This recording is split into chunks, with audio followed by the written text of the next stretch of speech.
चंद सबक आमोज कहानियाँ। मुसन्निफ इब्ने इंशा।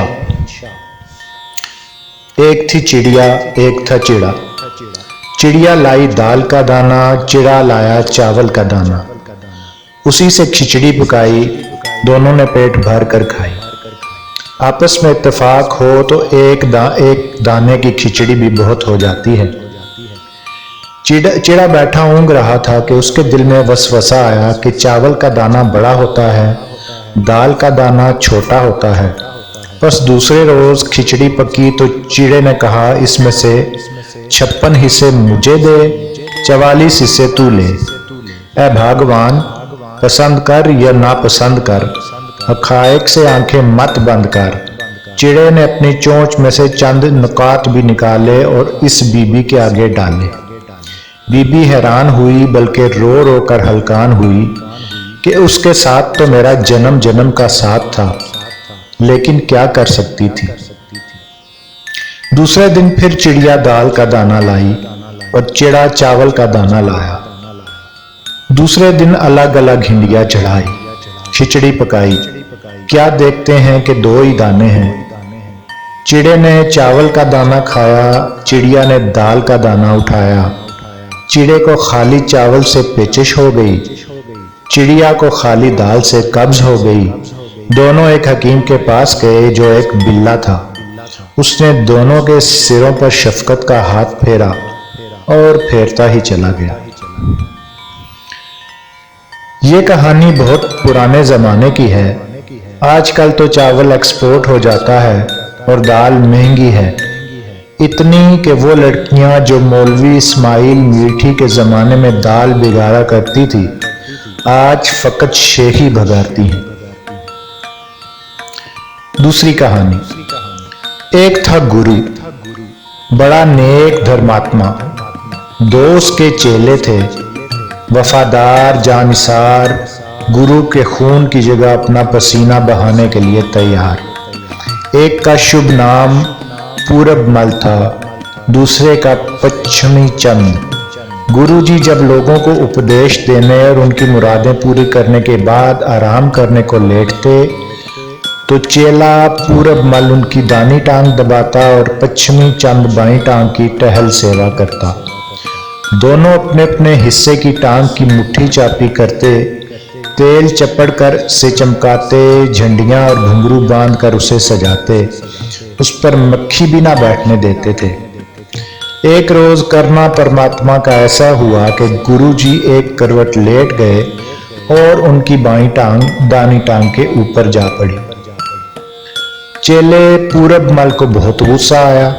उसने फौरन एक डंडा उठाया और बाईं टांग पर रसीद कर दिया। गुरुजी ने बिलबला कर दाहिनी टांग ऊपर कर ली। अब पश्चिमी चंद की गैरत ने जोश मारा। उसने अपनी लठिया उठाई और दाहिनी टांग की खूब मरम्मत की। गुरुजी बहुत चिल्लाए कि जालिमों, क्यों मार डालते हो। हाय, लेकिन चेले कब मानते थे। गुरुजी की टांगें सूज कर कुप्पा हो गईं। मुद्दतों हल्दी चूना लगाना पड़ा। अब आगे चलिए, कहानी अभी खत्म नहीं हुई। लाला पश्चिमी चंद के कई बेटे थे, बड़े होनहार और होशियार। पिशावरी मल, संधू राम, लाहौरी मल और बल्लोच राय। लाला जी का देहांत हुआ तो ये टांग उन्होंने वरसे में पाई। वो गुरु जी की टांग दबाते थे, लेकिन कोई रान का हिस्सा ज्यादा दबाता था, कोई पिंडली पर ज्यादा तवज्जो देता था।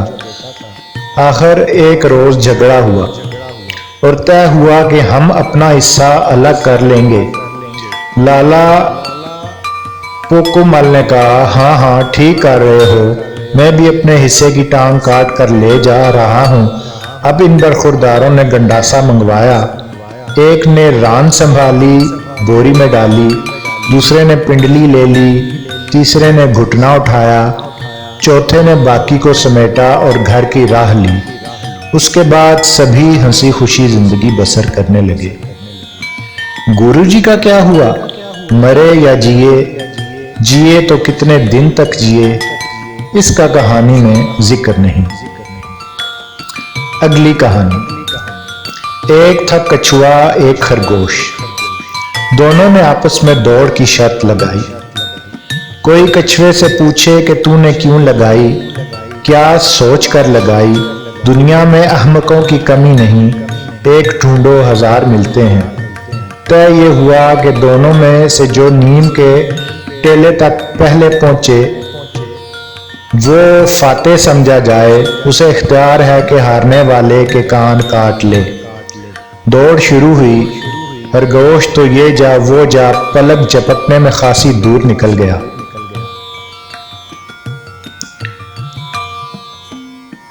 मियाँ कछुए वफादारी की चाल चलते मंजिल की तरफ रवां हुए। थोड़ी दूर पहुंचे तो सोचा बहुत चल लिए, अब आराम भी करना चाहिए। एक दरख्त के नीचे बैठकर अपने शानदार माजी की यादों में खो गए, जब इस दुनिया में कछुए राज किया करते थे। साइंस और फनून लतीफ़ा में भी उनका बड़ा नाम था। यूं ही सोचते में आंख लग गई। क्या देखते हैं कि खुद तो तख्ते शाही पर बैठे हैं, बाकी ज़मीनी मखलूक शेर, चीते, खरगोश, आदमी वगैरह हाथ बांधे खड़े हैं या फर्शी सलाम कर रहे हैं। आंख खुली तो अभी सुस्ती बाकी थी। बोले अभी क्या जल्दी है, इस खरगोश के बच्चे की क्या औकात है, मैं भी कितने अजीम वर्से का मालिक हूँ। वाह भाई वाह, मेरे क्या कहने। जाने कितना जमाना सोए रहे थे, जब जी भर के सस्ता लिए तो फिर टीले की तरफ रवाना हुए। वहां पहुंचे तो खरगोश को ना पाया। बहुत खुश हुए, अपने को दाद दी कि वाह अरे मुस्तैदी, मैं पहले पहुंच गया, भला कोई मेरा मुकाबला कर सकता है। इतने में उनकी नजर खरगोश के एक पिल्ले पर पड़ी जो टीले के दामन में खेल रहा था। कछुए ने कहा, ऐ बरखुरदार, तू खरगोश खान को जानता है? खरगोश के बच्चे ने कहा, जी हाँ जानता हूँ, मेरे अब्बा हुजूर थे। मालूम होता है आप वो कछुए मियाँ हैं जिन्होंने बाबा जान से शर्त लगाई थी। वो तो 5 मिनट में यहाँ पहुँच गए थे। इसके बाद मुद्दतों आपका इंतजार करते रहे, आखिर इंतकाल कर गए। जाते हुए वसीयत कर गए थे कि कछुए मियाँ आए तो उनके कान काट लेना। अब लाइए इधर।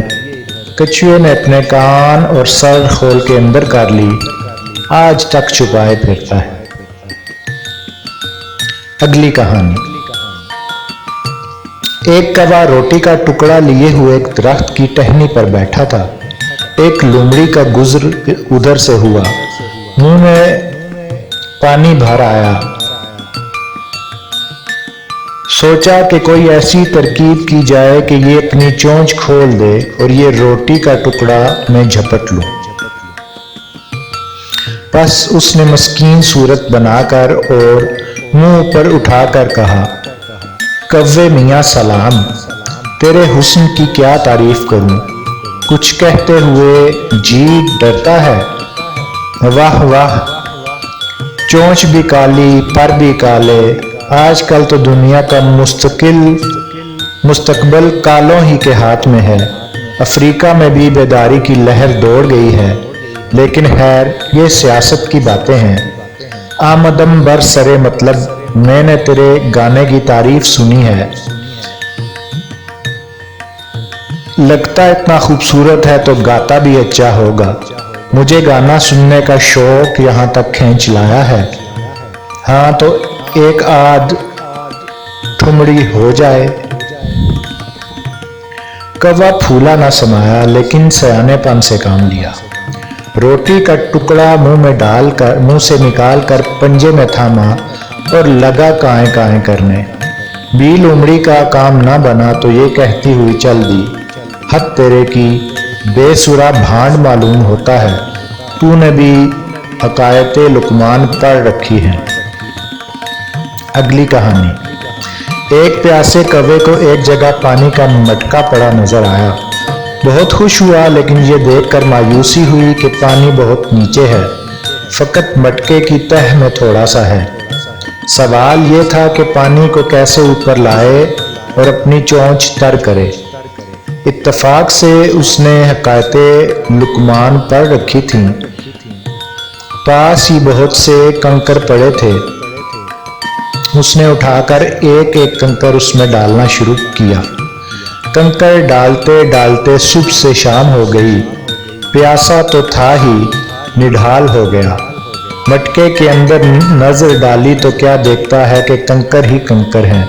सारा पानी कंकरों ने ही पी लिया है। बेख्तियार उसकी जुबान से निकला, हद तेरे की लुकमान। फिर बेसुध होकर जमीन पर गिर गया और मर गया। अगर वो कौवा कहीं से एक नलकी ले आता तो मटके के मुंह पर बैठा बैठा पानी को चूस लेता, अपने दिल की मुराद पाता और हरगिज जान से ना जाता।